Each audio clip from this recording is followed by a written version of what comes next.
দাও হিসাবটা দাও। কিসের হিসাব? কিছু হিসাব? প্রত্যেক মাসে তোমার 20,000 টাকা দেওয়া হয়, তার হিসাব। তো সব তো খরচা হয়ে যায়, বাঁচে কি? সেটা তো জিজ্ঞেস করা হচ্ছে, কোথায় খরচা হয়, কি খরচা হয়, হিসাব দাও। মানে তুমি এখন থেকে আমার কাছে হিসাব নেবে?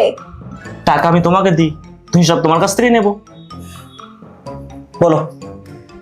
ওই 5,000 টাকা আমাদের ওই ডগের খাবার। ওটা আমি দিই। ও, তুমি তোমারটা বলো। 3,000 টাকা গ্রোসারিস, হুম, আর 2,000 টাকা সবজি, ঠিক আছে।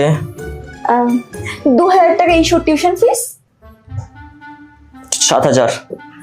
আর ওই নোংরা নিতে আসে না 2,000 টাকা। 2,000 টাকা তো অনেক বেশি নিচ্ছে। না না, এতই নেই, লেখো লেখো লেখো। ঠিক আছে, 9,000। 500 টাকা ওয়াইফাই, ওকে, 9,500 টাকা, এখনো বাঁচলো 10,500 টাকা। আর 500 টাকা তো একসাথেই খরচা আছে খুচরো মুচুরে। ঠিক আছে, বাঁচলো 10,000। বলো। 10,000। ওই ওয়াশিং মেশিন আর টিভির ইএমআই 5,000। ওটা আমি দিই। তুমি দাও। গ্যাস আর ইলেকট্রিক বিল, এগুলো সব আমার অ্যাকাউন্ট থেকে কাটে, তুমি তোমারটা বলো। বলো। এটাও তুমি দাও। তাহলে আমি কি দিই? হে, তুমি আমার দিকে এভাবে দেখাচ্ছ কেন? তুমি না আমার দিকে একদম এভাবে দেখাবে না। কিছু করে টাকা দেয় প্রত্যেক মাসে, এমন করছো কত করে টাকা দিয়ে দেয়।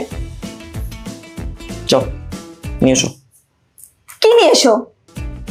টাকাটা নিয়ে এসো। তা বাঁচাই তো না, কিছু সব খরচা হয়ে যায়।